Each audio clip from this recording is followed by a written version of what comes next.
First, grab your duck. Then right-click that layer and pre-compose. You're going to want to hit the Sec option. Now you want to open this composition, create a new solid, both a green and a red.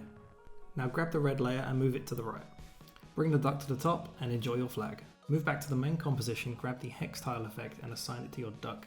Set the render mode to fold seamlessly and set the radius to at least 100. Drag the smearing value till you see green and then drag the center so you only see green. Now move the timeline to the point you want the transition to end, drag the center all the way to the red. Now when you play, this should be what you see. Grab your first clip, now grab the set matte effect and apply it to that layer. Take matte from layer should be set to the duck clip and the second option should be set to effects and mask. You want to set the use map to red channel. Repeat the process for the other clip, but this time choose the green channel. Now if you hide the duck layer, this is the effect.